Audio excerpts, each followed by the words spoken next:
31 अगस्त 1995 पंजाब के सीएम बेअंत सिंह जो उस टाइम पंजाब के लिए कई काम कर रहे थे, इसलिए वहां पर कई फोर्स भी तैनात की गई थी क्योंकि उस टाइम पंजाब में दुश्मनों की संख्या काफी ज्यादा हो गई थी। तो 31 अगस्त को बेअंत सिंह पंजाब के सिविल शौचालय ऑफिस जा रहे थे और जिस टाइम उस ऑफिस के वो बाहर थे उसी वक्त एक जोर का ब्लास्ट होता है और ये धमाका इतना तेज था कि ना सिर्फ इसमें बेअंत सिंह मारे जाते हैं बल्कि वहां पर 17 लोग जो मौजूद थे वो भी मर जाते हैं। तो ये इस टाइम का बहुत बड़ा मर्डर केस था जिसमें बड़े पैमाने पर इस केस की इन्वेस्टिगेशन की गई थी। इस धमाके को अंजाम दिया था दिलावर सिंह नाम के एक शख्स ने और बाद में जब इस केस की इन्वेस्टिगेशन की गई तब 3 लोगों को जगतार सिंह हवारा, जगतार सिंह तारा और परमजीत सिंह को इस केस में दोषी पाया गया और उसके बाद उनको पंजाब की बुड़ैल जेल में बंद कर दिया गया, जिस जेल में ऑलरेडी बहुत बड़े बड़े अपराधी रहते थे जो मर्डर के केस में, ड्रग्स स्मगलिंग के केस में उस जेल में बंद थे। तो आखिर कैसे ये 3 लोग शातिर तरीके से प्लान करके जेल से फरार हुए और बाद में पुलिस उन तक कैसे पहुंची? Let's start this case. तो इस जेल में कुछ दिन रहने के बाद उन्होंने प्लानिंग कर ली थी कि अब उनको इस जेल से भागना है। साल 1998 से 2002 तक इन लोगों ने 2 बार जेल से भागने की ऑलरेडी कोशिश की थी लेकिन ये कामयाब नहीं हुए थे। लेकिन उनको पता था कि जेल में जो सिक्योरिटी है वो इतनी नहीं है और जेल के गार्ड भी थोड़े लापरवाह हैं और इस जेल में कई गार्ड सिख थे जो कि बेअंत सिंह का मर्डर करना सही मानते थे और जब भी वो कोई डिमांड करते थे कि उन्हें खाने पीने का सामान, कोई किताब चाहिए तो वो लोग उनको इंतजाम करके वो चीज उनको दे दिया करते थे। जिस जेल में तीनों कैदी बंद थे वो जेल काफी बड़ी थी और इस जेल के चारों तरफ इंटीरियर फ्रेम का जाल था जिसको चढ़कर पार करना बिल्कुल भी आसान नहीं था क्योंकि इससे पहले कई कैदी उस जेल में ऐसे थे जिन्होंने इस फ्रेम को पार करने की कोशिश की थी लेकिन वो नाकामयाब हुए और ये बात उनको भी पता थी। इसी वजह से इन्होंने डिसाइड किया कि वो कोई और तरीके से जेल से भागने की कोशिश करेंगे। लेकिन फिर उनको जेल से भागने के लिए काफी दिनों तक प्लानिंग करनी पड़ेगी क्योंकि उनको पता था कि अगर इस बार वो जेल से नहीं भाग पाए और जेल प्रशासन को उनकी भागने की प्लानिंग का पता चल गया तो फिर उनकी सजा को और भी ज्यादा बढ़ा दिया जाएगा और जेल में उनको कई सालों तक और रहना पड़ेगा। तो इन लोगों ने प्लान में डिसाइड किया कि वो सुरंग बनाकर उस जेल से बाहर निकलेंगे। लेकिन उन्होंने जेल से बाहर निकलने का प्लान बना तो लिया था लेकिन प्लान में प्रॉब्लम थी कि आखिर वो सुरंग कैसे खोदेंगे और सुरंग बनाते टाइम वहां से निकलने वाली मिट्टी को वो कहां पर फेंकेंगे। तो उस टाइम उन तीनों को बैरक नंबर 7 में रखा गया था और साल 2003 में ये तीनों अपने बैरक में अनशन शुरू कर देते हैं जिसमें वो मांग करते हैं कि उन्हें खाने पीने की जरूरी चीजें और कुछ जिम का सामान चाहिए। उसके बाद जेल प्रशासन के कुछ लोग से उनकी अच्छी दोस्ती भी थी तो कुछ टाइम के बाद उनको खाने पीने का सामान और एक वेट लिफ्टिंग का सामान उनको दे दिया गया। उसके बाद असल में उनको वेट लिफ्टिंग का जो रॉड था उसको चाहिए था ताकि उस रॉड से वो सुरंग खोदने का काम कर सके। उन्हें मालूम था कि अगर उन्हें इस जेल से भागना है तो उन्हें बहुत टाइम तक सुरंग खोदने का काम रेगुलर करना पड़ेगा।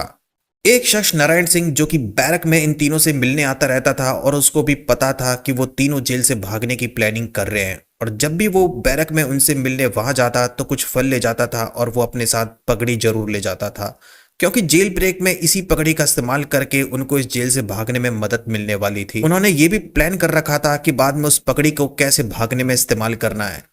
उसके बाद उन्होंने उस लोहे की रॉड से और बर्तन से कुछ औजार बनाने की कोशिश की और उन्होंने खुदाई का काम करना स्टार्ट कर दिया। मार्च 2004 से उन्होंने सुरंग खोदने का काम स्टार्ट किया और लगभग 6 महीने तक वो सुरंग बनाने का काम चलता रहा। इनके बैरक में एक पानी की टंकी थी और जब जब वो सुरंग बनाने का काम करते थे तब वो उस टंकी को चला देते थे और उस टंकी का शोर इतना ज्यादा होता था कि इसमें बाकी जो आवाज है वो दब जाती थी। उनकी कई बार जेल प्रशासन से लड़ाई भी हो चुकी थी और वो जानबूझकर कई बार लड़ाई करते भी थे जिस वजह से कई कैदी और कुछ गार्ड भी उनसे डरते थे और इनसे कम ही बात करते थे और ये इतने दिनों तक सीक्रेट तरीके से जेल से भागने की प्लानिंग करते रहे। जब जब ये लोग सुरंग खोदने का काम करते थे और मिट्टी को बाहर निकालते थे उस टंकी को भी चला देते थे। उसके बाद सुरंग बनाने के काम में जो मिट्टी बाहर निकलती थी उसको भी ठिकाने लगाना था तो उस बैरक में एक अलमारी थी जिस अलमारी के पीछे वो उस मिट्टी को फेंक देते थे और उस टंकी से जो पानी आता था उस पानी से थोड़ा थोड़ा वो उस मिट्टी को नाली में बहा देते थे।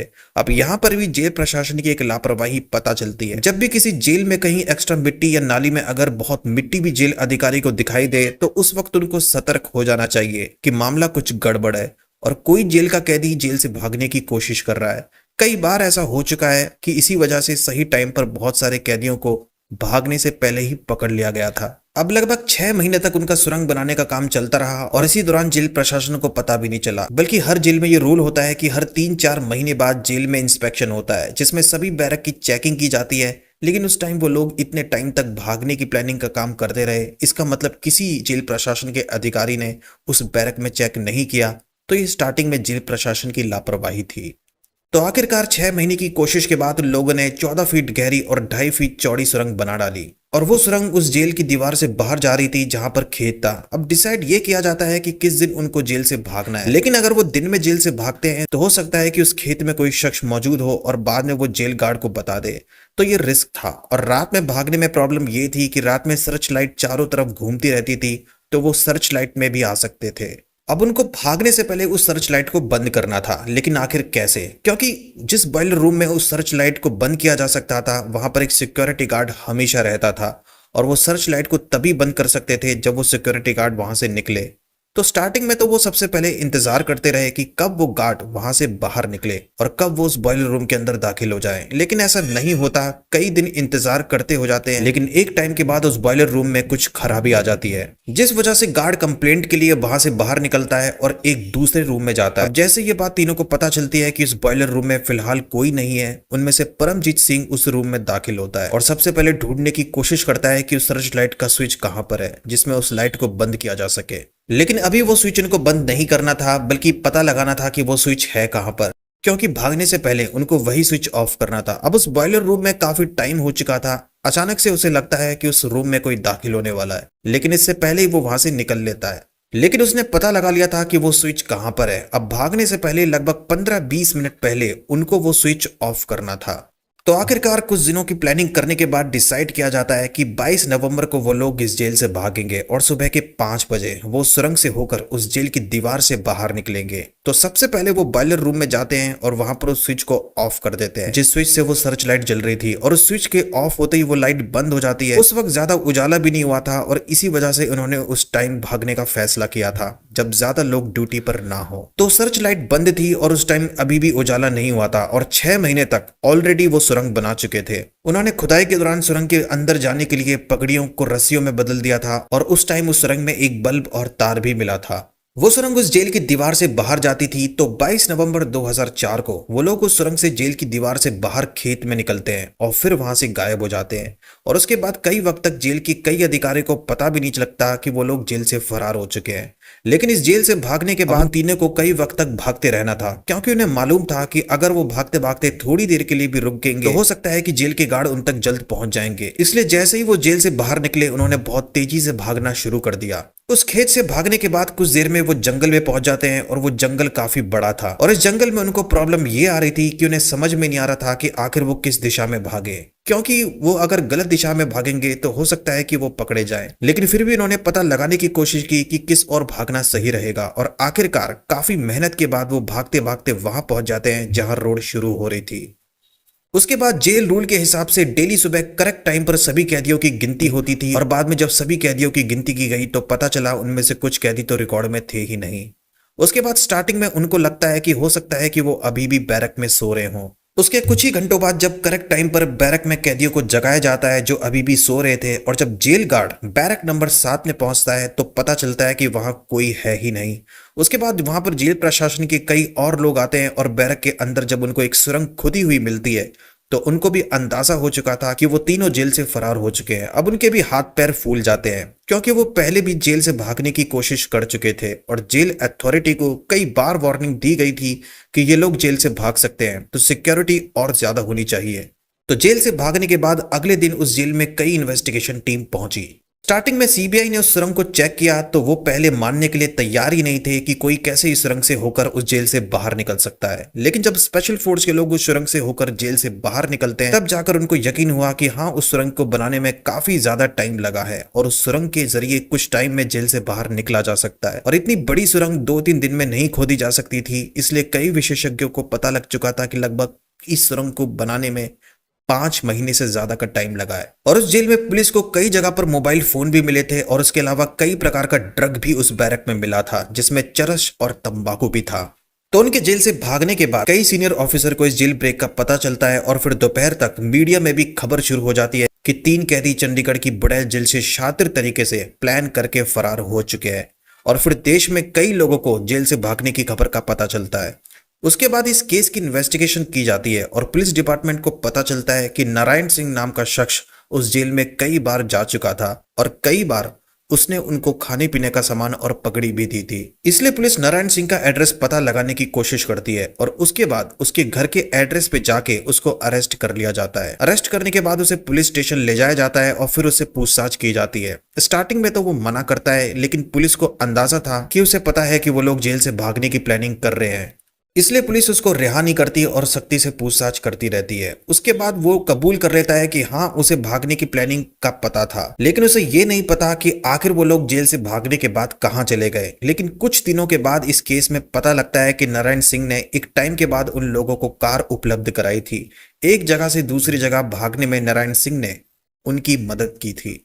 और उसके बाद कई दिनों तक इस केस में पुलिस इन्वेस्टिगेशन करती रही। उनके घर वालों से भी पूछताछ की गई कि कहीं उन लोगों ने घर पर फोन कॉल तो नहीं किया, लेकिन जब फोन के रिकॉर्ड चेक किए गए तो उसमें से कोई भी कॉल उनकी तरफ से नहीं किया गया। उस जेल के अंदर और उस जेल के बाहर जितने भी सीसीटीवी फुटेज थे सबको चेक किया गया, लेकिन उनमें से एक सीसीटीवी फुटेज में वो फरार होते हुए तो पाए गए, लेकिन उसके बाद वो एग्जैक्टली कहां पर गए ये किसी को पता नहीं, क्योंकि ये जेल से भागने की खबर ऑलरेडी काफी पॉपुलर हो चुकी थी और न्यूज़पेपर में भी ये खबर छपी थी और इन तीनों के फोटो थे। और लोगों से भी अपील की गई कि किसी को भी उनके ठिकाने का पता चले तो वो तुरंत पुलिस डिपार्टमेंट को उनकी खबर करे। बहुत बार पुलिस को जानकारी दी गई, उनमें से एक वहां पर है, लेकिन जब पुलिस की टीम वहां पर पहुंचती तो या वो ऑलरेडी वहां से निकल चुका होता या फिर वहां पर था ही नहीं। लेकिन हर बार ऐसा नहीं होने वाला था। आखिरकार इस केस में पुलिस को अहम जानकारी मिलती है और पुलिस को उनके ठिकाने का पता लग जाता है और अलग अलग टाइम पर अलग अलग जगह से उन तीनों को अरेस्ट कर लिया जाता है। अरेस्ट करने के बाद उनको वापस उसी चंडीगढ़ की बुड़ैल जेल में डाल दिया जाता है और उसके बाद इस केस में उन पर जेल से भागने का मुकदमा भी चलाया जाता है। उसके बाद आने वाले कई दिनों तक जब इस केस की और इन्वेस्टिगेशन की जाती है तो पता चलता है कि जेल स्टाफ के अंदर कुछ लोग थे जो इस जेल ब्रेक में शामिल थे और जिनको मालूम था कि काफी टाइम से वो लोग जेल से भागने की प्लानिंग कर रहे हैं। इसके बावजूद उन्होंने किसी को इन्फॉर्म नहीं किया और जेल प्रशासन की भी इसमें काफी ज्यादा लापरवाही थी कि इन्होंने सही टाइम पर बैरक के अंदर चेक नहीं किया। पुलिस को पता लगा कि वो पानी का नल 24 घंटे चालू रखते थे ताकि खुदाई के दौरान होने वाली आवाज सुनाई ना दे। सुरंग में मिट्टी को नरम करने के लिए भी इस पानी का इस्तेमाल किया गया था। अब लगभग 11 सालों तक ये केस कोर्ट में चलता रहा, लेकिन इस केस की इन्वेस्टिगेशन काफी कमजोर थी और आखिरकार इस केस में कई लोगों को रिहा कर दिया जाता है और अदालत में यह कहा गया कि पुलिस अपने डिफेंस में कोई भी पुख्ता सबूत कोर्ट में नहीं रख पाई और इस केस में वकील तरविंदर ने कोर्ट में कहा कि पुलिस ने इस केस में बहुत ही झूठे सबूत कोर्ट में रखे हैं और पुलिस ने इस केस में जेल के कई स्टाफ को बेवजह ही आरोपी बनाया है और वो लोग इस जेल ब्रेक में शामिल नहीं थे। हालांकि जरूर एक टाइम पर जेलर से जेल ब्रेक की जांच करवानी चाहिए थी, जो उस टाइम पर नहीं की गई और जो इस केस में एक बड़ी लापरवाही थी। इस केस में कई जेल स्टाफ के लोगों को रिहा कर दिया गया, लेकिन आज भी किसी को पता नहीं कि आखिर इस बुड़ैल जेल ब्रेक में किसकी सबसे ज्यादा लापरवाही थी और इस जेल ब्रेक प्लानिंग में कौन कौन लोग शामिल थे। यह हैरानी की बात है कि जेल में लगे 18 कैमरों में उनके भागने की घटना कैद नहीं हो सकी और जिस जेल से वो तीनों भागे थे उस जेल की व्यवस्था भी सही नहीं थी। टाइम टाइम पर जेल की लाइट गुल होती रहती थी और पुलिस ने भी केस में जनरेटर लॉग बुक में 20 तारीख को 22 तारीख कर दिया था और 7:30 बजे के समय को कागजों में 9 कर दिया गया। बाद में यह भी पता चला कि जगतार सिंह ने जेल से भागने से 2 दिन पहले इस जेल से एक फोन कॉल किया था, जिस कॉल में उसने एक शख्स से कहा था कि वो एक नया सिम कार्ड खरीद ले और एक नया मोबाइल फोन खरीद ले और उसके बाद भागने का दिन डिसाइड किया गया था। जगतार सिंह हवारा, जगतार सिंह तारा और परमजीत सिंह ये अभी भी कई सालों से जेल में हैं और जगतार सिंह हवारा के खिलाफ 2 और केस अभी भी पेंडिंग है जो कि चंडीगढ़ जिला अदालत में चल रहे हैं। इस जेल ब्रेक के बाद दोबारा पकड़े जाने पर पुलिस ने उस पर भारत के खिलाफ युद्ध की तैयारी, षड्यंत्र रचने, सेना बनाने और हथियार इकट्ठा करने की धाराओं के तहत केस दर्ज किए थे। तो ये थी बुड़ैल जेल ब्रेक की स्टोरी, जिसमें 3 कैदियों ने 1998 से लेकर 2002 तक 2 बार भागने की कोशिश की थी, लेकिन वो नाकामयाब हुए। लेकिन तीसरी बार वो जेल से भागने में कामयाब हो गए। ये केस उस टाइम का सबसे पॉपुलर केस था, जिसके बाद कई दिनों तक न्यूज चैनल में इस न्यूज को चलाया गया था। और इस जेल के बाद इंडिया में कई जेल ब्रेक के केस हो चुके हैं, जिसमें कैदियों ने सुरंग बनाकर जेल से भागने की कोशिश की। हालांकि कुछ केस में कैदी को पहले पकड़ लिया गया और कुछ केस ऐसे हैं जिसमें प्लानिंग करने के बाद कैदी जेल से भाग गए। तो इस स्टोरी में इतना ही। आपको स्टोरी कैसी लगी कमेंट में बताना। इस वीडियो को लाइक, चैनल को सब्सक्राइब करना। मिलता हूं मैं आपसे नेक्स्ट वीडियो में। Thank you very much.